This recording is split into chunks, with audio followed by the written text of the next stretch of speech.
Carrot halwa செய்கிறதுக்கு தேவையான பொருட்கள் வந்து 1 கிலோ கேரட் நாங்கள் துருவி வச்சுருக்கோம், நெய், 300 கிராம் சர்க்கரை, 1/2 லிட்டர் பால், வெள்ளரி விதை, அப்புறம் 4 ஏலக்காய். அடுப்பு பற்ற வச்சாச்சு. இப்போ கொஞ்சமாக நெய் விட்டுக்கலாம் கேரட் அல்வாவுக்கு. இது பண்ணலாம்.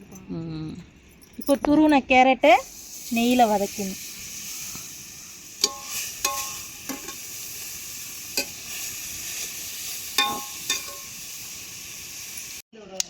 இது பார்த்திங்கன்னா நல்லா நெய் ஊற்றி நம்ம நல்லா இதே மாதிரி வதக்கிக்கணும்.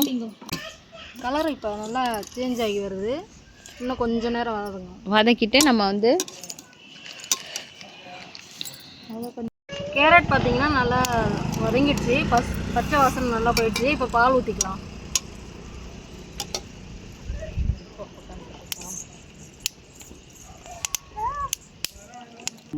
தேவைப்பட்டால் கொஞ்சம் தண்ணி ஊற்றிக்கோங்க. நாங்கள் தண்ணி ஊற்றிருக்கோம் கொஞ்சோண்டு. இப்போ மூடி வச்சு 3 விசில் விட்டுக்கலாம். நல்லா குழஞ்சி வரணும். இப்போ கொஞ்சமாக விசில் மூடுறதுக்கு முன்னாடி ஏலக்காய் போட்டுக்கலாம்.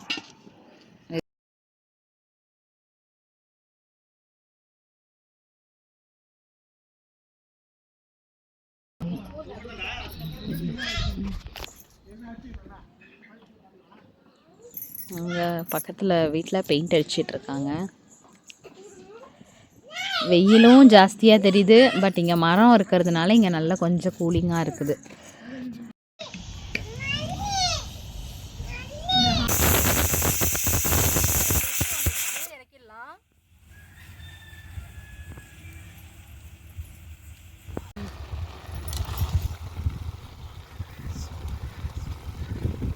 இப்போ பார்த்தீங்கன்னா நல்லா வெந்துடுச்சு கேரட்டு. இப்போ சர்க்கரை போட்டுக்கலாம். 2 கப் அளவுக்கு சர்க்கரை போட்டுக்கலாம்.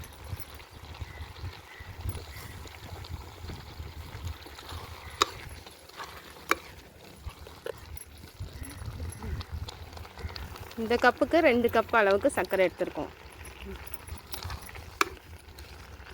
நட்ஸ்லாம் போட்டு தாளித்து ஊற்றிக்கும்.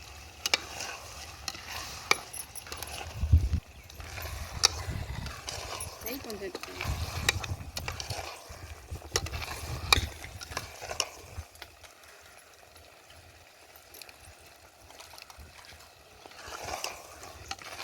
இப்போ பார்த்தீங்கன்னா அல்வா ரெடி ஆயிடுச்சு. அது எப்படி இருக்குன்னு நீங்களே பாருங்கள். எப்படிக்கா இருக்குது? செம்ம டேஸ்ட்டாக இருக்குது. இனிப்பு எல்லாமே கரெக்டாக இருக்குது.